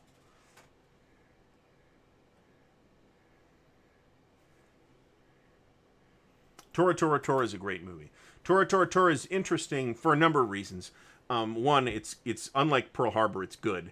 And it was filmed in America with an American cast, an American crew, and simultaneously in Japan with a Japanese cast and a Japanese crew. And I mean, it's not like bending over backwards to be neutral about anything. It's just a really well-made film. Terrence Bonham mentions Maximum Overdrive, which is an example of one reason why people did not take Stephen King movies very seriously for a long time. John Wayne as Genghis Khan in The Conqueror, or The Conquerors, or whatever that was. Filmed in where they had the nuclear bomb tests, and like 80% of the people that worked on the film ended up getting cancer.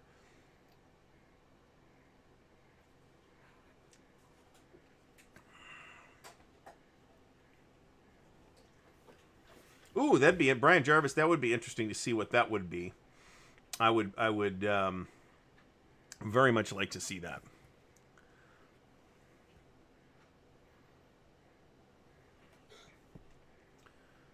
That's a good question, actually. Timon6219 asks why there's never been a movie about the Duke of Marlborough. That's a great question. Is it true? It might be. I can't think of one, that's for sure.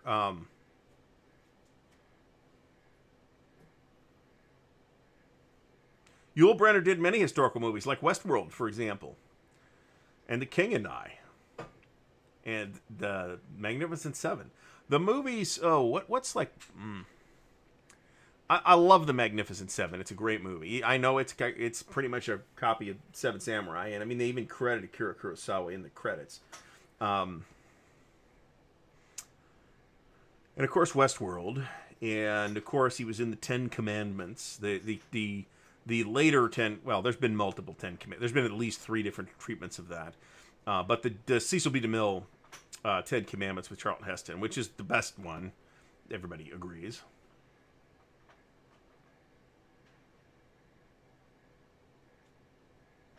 Murphy's War I have not seen.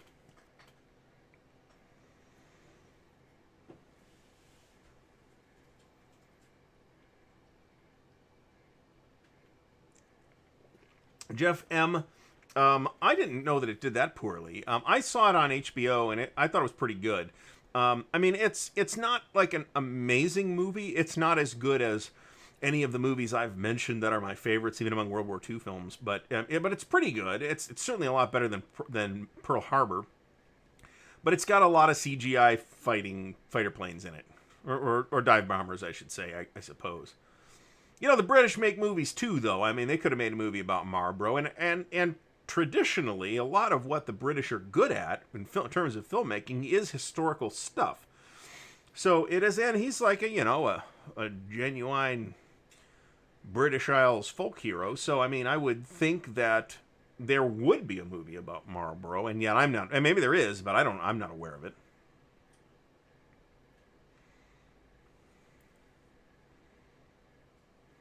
A lot of movies are being added to my movie queue here through the course of this chat.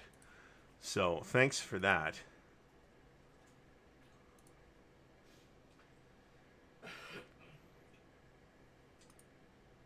What's the other guy that did Alexander Nevsky, which is a great movie, by the way. Eisenstein, Sergei Eisenstein, did Battleship Potemkin as well. Also a fairly interesting movie. Although I think Alexander Nevsky is elevated by the Prokofiev soundtrack, I think.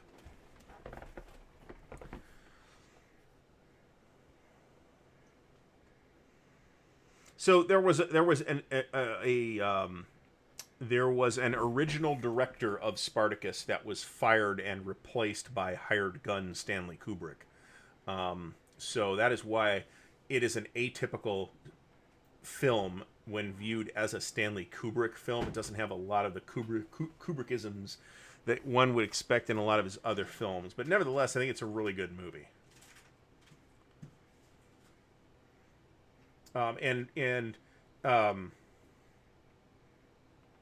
Olivier is really good in that film too.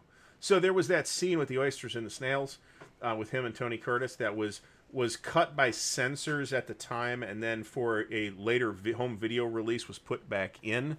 The original audio was lost, and I think at the time Tony Curtis was still alive, so he redid the audio on his side, on himself. But of course, Olivier was dead by then, so they actually got the voiceover there is not actually done by Anthony Hopkins. So the newly minted Oscar winner, Anthony Hopkins. Masada with Peter O'Toole. That is actually a really cool movie that I would love to see again. I haven't seen that since it was on TV. It did have Peter O'Toole in it, and it's a really, and Richard Strauss, I think. I may or may not have that name right, but it was. I remember seeing it as a kid, and it's a really neat looking movie, and I'd love to see it again. And of course, if you go to Israel, you can go to Masada, which would be neat. So it's my opinion that Peter O'Toole, especially in his later years, did a lot of movies as Peter O'Toole, and I think it was very hard to get away from, hey, this is Peter O'Toole, right? Much like Katharine Hepburn, which is why I was struck. Of course, I didn't see it in 1968. I saw it in like 1998, maybe, by The Lion in Winter, thinking, man, I wouldn't know he's even in the movie if the credits hadn't said that. He's like unrecognizable in this film. He also plays the same character in Beckett, by the way, as Henry. I forget which numbered Henry that was. Henry II, maybe.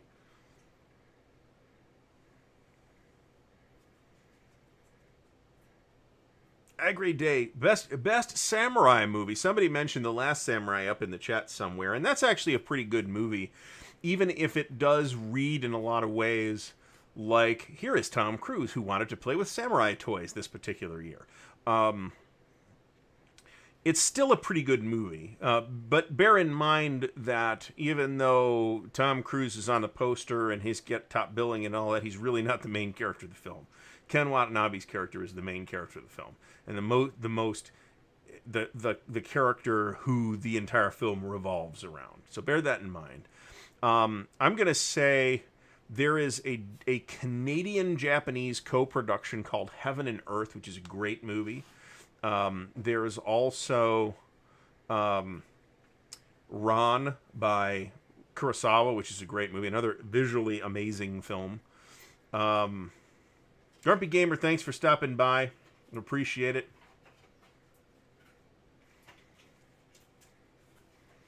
Kyle Reese mentions the Joan of Arc movie with Mila Jovovich. That was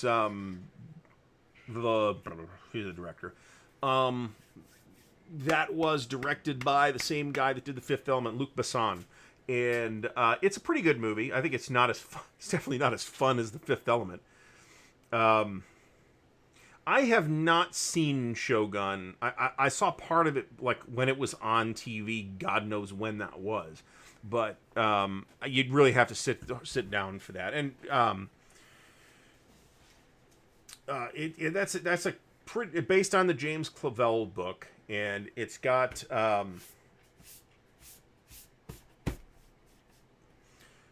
Richard Chamberlain is the main character in that, and it's something I'd like to see, and I don't even know if you can even get it on home video now. Ron is more or less an adaptation of King Lear. That's correct.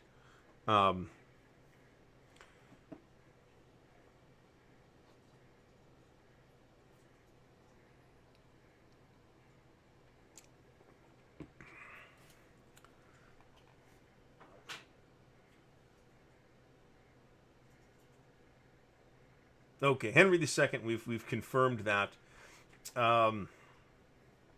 There's a Soviet movie, apropos of nothing that we're actually talking about, called Salyut, which is about the rescue of a Soviet space station whose orbit was deteriorating because the Soviets feared, this wasn't actually getting planned, the Soviets feared that due to the American launch schedule, which of course was public knowledge, that the space shuttle was going to go pick it up and take it back to Florida. So they hastily put a mission together to go and salvage it and boost the orbit so it would at least deorbit in a controlled way. Kingdom of Heaven. Couple things about that. It's a Crusades movie. It's got Orlando Bloom in it. It is.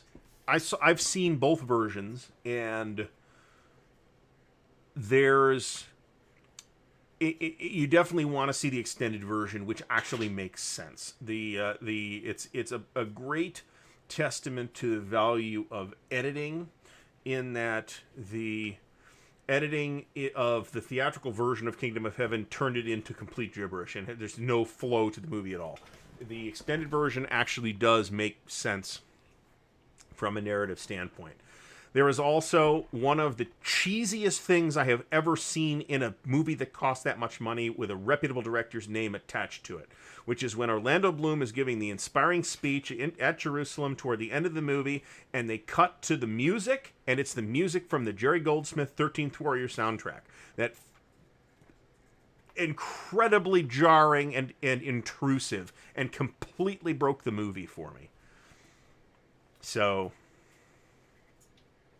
we decided that the CSRs might get fixed, but it's not up to me. And there are other efforts underway which are worth keeping an eye on. Ice Station Zebra, that's actually a neat movie. Orlando Bloom didn't bother me in Kingdom of Heaven. And again, the extended version really makes sense why he's doing what he's doing, and there's like his character makes a lot more sense, especially his character, but other characters as well. Brian, was that Moonraker, or was that You Only Live Twice? I forget which one that was. Kelly's Heroes, of course, is a classic. And the Dirty Dozen. If we're talking about Kelly's Heroes, we might as well talk about the Dirty Dozen and the Guns of Navarone as well. And Return to Navarone with Harrison Ford. Hidden Fortress, another Kurosawa film. If you want to see, Joel mentions, if you want to see where C-3PO and R2-D2 came from, the Hidden Fortress is where they came from. I have blown the F word in this chat before, actually. I've come closer than I just came, and I've actually said it. I'm not super committed to not swearing in this thing. I'm just trying to avoid it, not because I don't want to swear, but because I think it loses its impact if you're swearing all the time. If we're talking about the El Cid movie with Sophia Loren and Charlton Heston, yeah, I've seen it. That's actually a pretty good movie. SNL used to make fun of it all the time, and I'm not sure why. You kind of got to be the right audience for it, but I thought it was a neat movie. And hey, we're getting a game on that subject by Voko Runke pretty soon, so. The Alexander the Great movie with Colin Farrell. I think there's an extended version of that too, which might save it. There's one scene in the movie, which I will absolutely under no circumstances describe in this stream, that make the movie worth watching, but Colin Farrell is the wrong choice for Alexander. That is fundamentally the problem with the movie. And therefore the whole thing doesn't really work.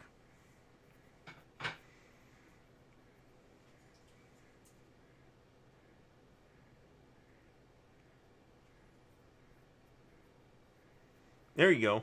The BBC did do a movie about Marlborough, at least about him and his wife. Does The Wild Bunch count? It counts as a good Western, and it's a good movie. I think there's two of like the old James Bond movies with spaceships in them, and one was Moonraker, obviously, which I have a great fondness for, even though it's really not a very good movie.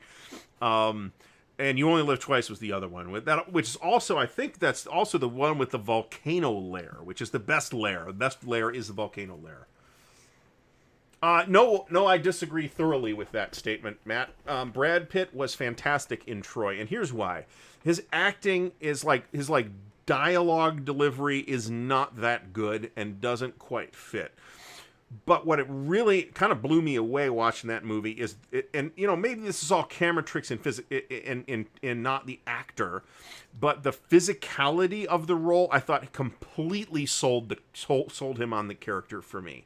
Where he just moves effortlessly. A lot of it's probably just clever directing. Wolfgang Peterson directed the film.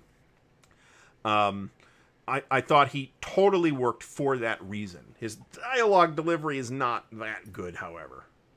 And I'm not really sure that Brad Pitt's that great of an actor, to be honest. It's certainly in certain roles he's fine. I loved him in Inglourious Bastards, for example, which is another movie we didn't talk about, but which we should also probably consider not a war movie, because well, if you've seen it, you probably know why. Rowan Atkinson in Blackadder. There was a whole season of Blackadder set during the Great War, actually. That is a very worthwhile show, actually. And it's hilarious. Not just that season, but the whole show's hilarious, actually. Some of the funniest, the most laughing I've ever done to television was done to Blackadder. The thought of William Shatner playing Alexander the Great, that would have happened probably pre-Star Trek, I would think. And that is quite a thought. William Shatner is 90 years old. Yes, that's absolutely correct. He just had his 90th birthday. I think it was a TV movie. The Horse Soldiers. Was The Horse Soldiers... What was the movie with Tom Berenger as Teddy Roosevelt? The Rough Riders. That's right. And Gary Busey as Joe Wheeler. That's an interesting film to watch too. Tom Berenger's actually really good in that as Teddy Roosevelt. Gary Busey was chosen, I believe, chosen on the basis of he's crazy, and they wanted somebody who was crazy to play Joe Wheeler. So I thought Sean Bean as Odysseus it's a small part, let's face it, but I thought it was really good. The whole movie's got a really good cast. Um, if there's one real weakness in the movie, I think it's the soundtrack. I think the soundtrack is underwhelming. It's not a memorable soundtrack. Like even Braveheart's got a great soundtrack, for example. Troy, not such a great soundtrack, but it's got a lot of really cool fighting. So one of the best duel scenes I've ever seen in terms of fight choreography, and I'm not the world's biggest expert on this or anything, is the duel between Achilles and Hector in that film. It actually plays.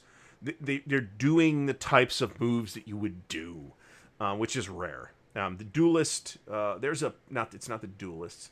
There's a Polish movie that has a really good duel in it too, but that's obviously a much later period duel. The cool thing about the duel in Troy is that they're doing it with spears at first and then with swords. It's actually really cool. There is a film about Hannibal that I think was some kind of cable TV production that stars Alexander Siddig of Deep Space Nine fame as Hannibal. The Searchers. If I'm not mistaken, The Searchers was written by Leigh Brackett, who was also the writer of the original screenplay of Empire Strikes Back, and was a classic sci-fi writer, too, that wrote a lot of really important sci-fi in the 40s and 50s. And then, of course, Hollywood pays better, so she went and did that. The HBO Rome series was really good, and it's unfortunate that I only got 2 seasons, and it's also unfortunate that they just had to compress the timeline so much. That's why they had to change the actor of Augustus suddenly in the middle of season 2.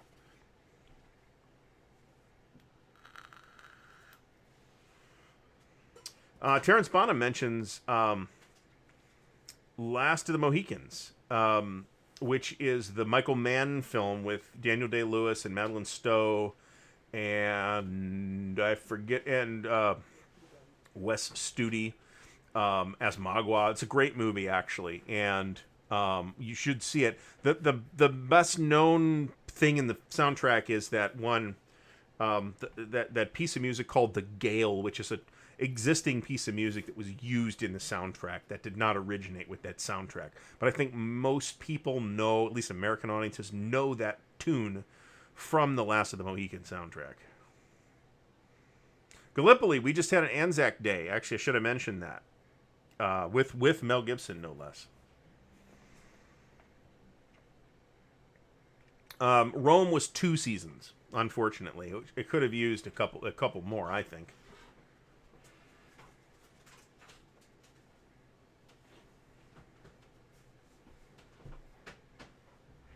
T-Mon 6219. I assume you're talking about Leigh Brackett? That's awesome. Ardwulf's movie reviews. What's the last movie I saw? I guess the last thing I watched was The Falcon and the Winter Soldier, which I thought was very well done, very tonally similar to Captain America: The Winter Soldier. Has a very satisfying last episode. I think it's 6 episodes. Very satisfying 6th episode, and then it has like a Return of the King style denouement where there's like they wrap up every little thing, some of which are more satisfying than others. So that's worth watching.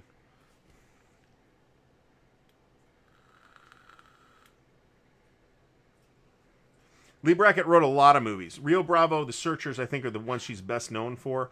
And I supposedly they made a lot of changes to Empire Strikes Back after she died, because she was like dying when she was writing the screenplay, and then it was like handed off to George Lucas, and him and or somebody else rewrote it. I need to see Greyhound, but I am also not subscribing to Apple TV to watch that. What I will subscribe to it for is Foundation, which is coming supposedly late this year, and I will watch Greyhound at that time. Kyle Reese asks about The Death of Stalin, which if I'm not mistaken is still on Netflix. That is 100% totally worth your time. It is hilarious and staggeringly accurate. I mean, it's a lot of what the events are actual events that actually happened. They're played for laughs because it's a black comedy. It's got an inspired cast.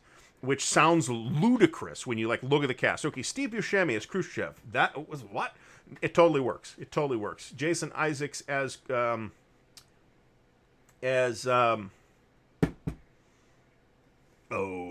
Marshal Zhukov is fantastic.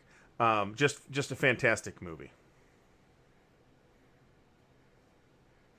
We have not mentioned Memphis Belle. However, I have been to the Dayton Ohio Air Force Museum, which is about an hour from here, and it does have the actual plane from Memphis, the actual Memphis Belle there. Bridget Remagen is on Amazon Prime right now. I actually want to watch that. Phil, thanks for stopping by. Have not gotten my Hood Strikes North yet. Multiman's not answering the phone, so. Timon6219 says he met Leigh Brackett and her husband Edmund Hamilton, which is, yes, he was. She was married to the Captain Future guy.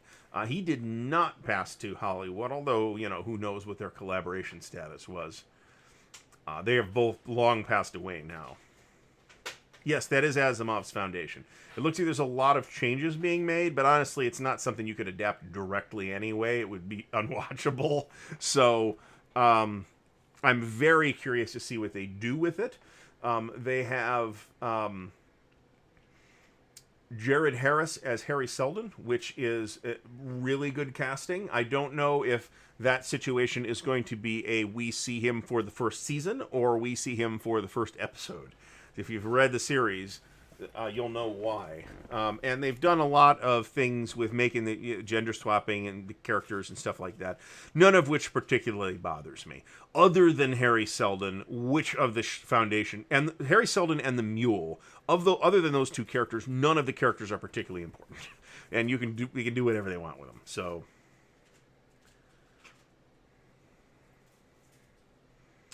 The new Lord of the Rings series from Amazon, I don't expect to see that till at least next year, and I don't think they've announced a date. Apple TV has actually announced a date. I will warn you, I did subscribe to Apple TV for the first season of For All Mankind, which was very good, but they make it a giant pain in the nuts to unsubscribe from Apple TV. So bear in mind that you may end up having to cancel your credit card rather than deal with. You have to basically call them on the phone and say cancel it. Or you have to install iTunes on your computer, and I refuse to do that. That's Old Chestnut. That's a great question. I do not know. There is a trailer on YouTube for it that you can catch. So, that's nobody knows much about it other than the cast so far, and that Lee Pace is playing the Emperor, and it's going to be a very different take on the Emperor than the one from the book, which doesn't bother me as such, but failsafe, yeah. Larry Hagman. Somebody asked on the internet a few days ago, what was the first movie you saw in the theater? And I didn't answer it at the time because I'm busy. The first movie I saw in the theater was Superman with Christopher Reeve, and Larry Hagman's in that.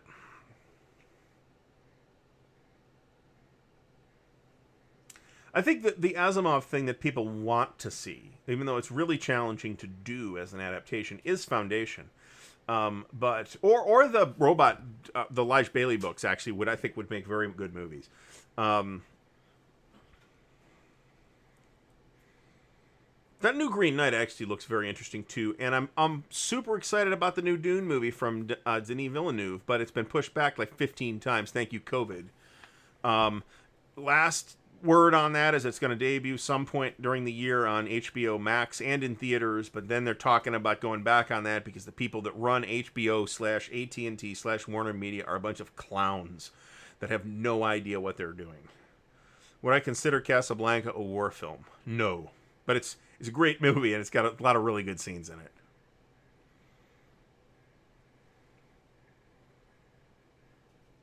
Yeah, which is... It should say something interesting that, I mean, maybe it does and maybe it doesn't, that I was 7 years old before I went to see a movie.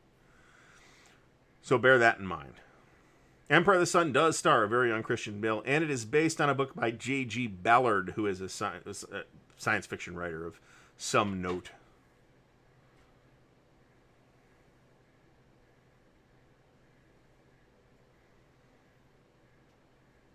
So, John Wayne Westerns. The probably my favorite John Wayne Western is probably and I don't know that if I saw it now it would necessarily hold up, but probably the Sons of Katie Elder. That's a favorite film. It's John Wayne, and his brother is played by Dean Martin, hilariously. And I'm not sure. I'm not sure that makes any sense, and I'm not sure the movie would hold up. I've never seen True Grit, so I might think that's better.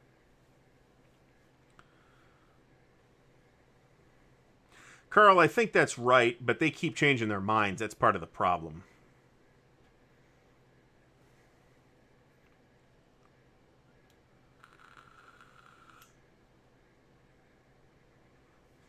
Nobody running that studio seems to have any idea what they're actually doing.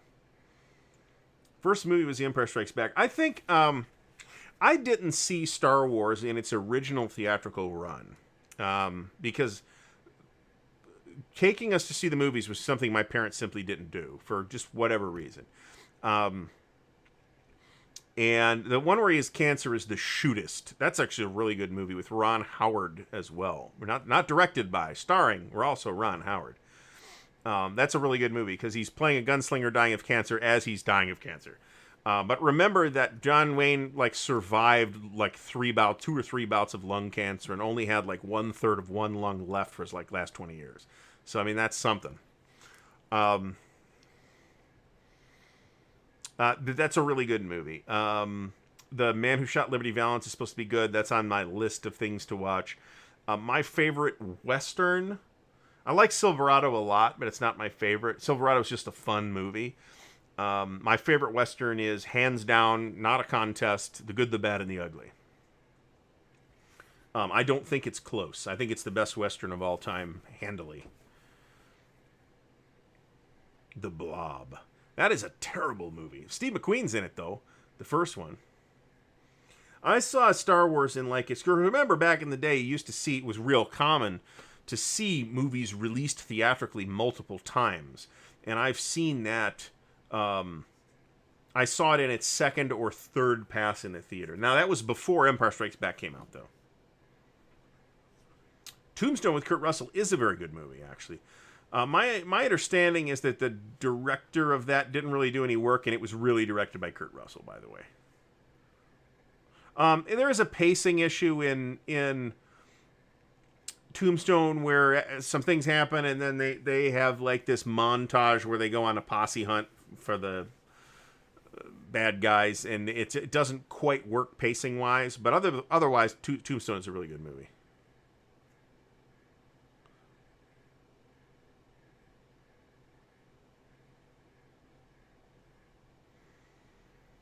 Rhinestone Cowboy. That was... That I remember this is probably shameful. As I recall, Sylvester Stallone and Dolly Parton. True Grit and Rooster Cogburn would be the logical double feature there, wouldn't it?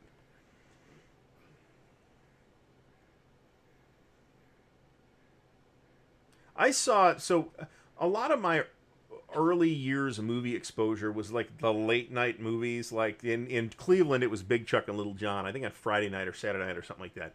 Where after the news, they would have another news thing for half an hour, and then they would, at 11 or midnight or whatever it was, they would start watching The Blob or some other cheesy old movie. So a lot of my early genre films were those kinds of movies. The Long Riders is a pretty cool movie too, actually. I've never seen Open Range.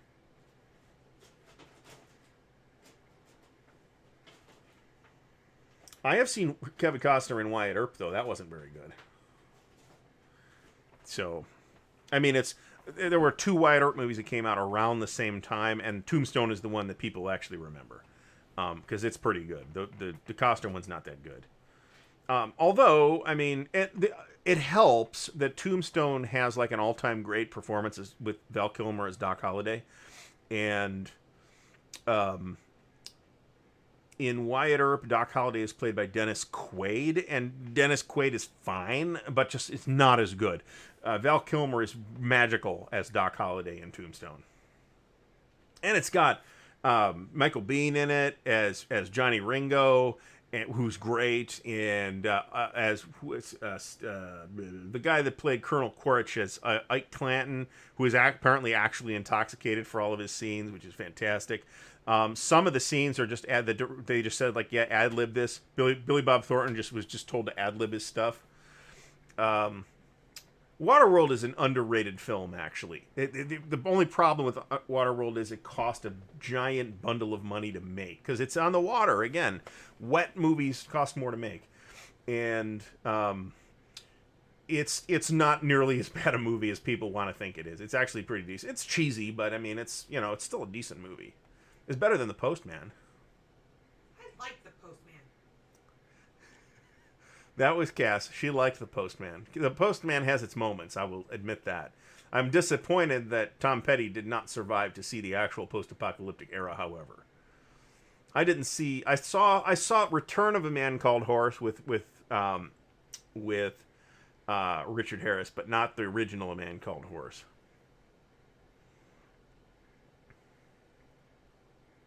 And Powers Booth was in Tombstone as well. That's absolutely true.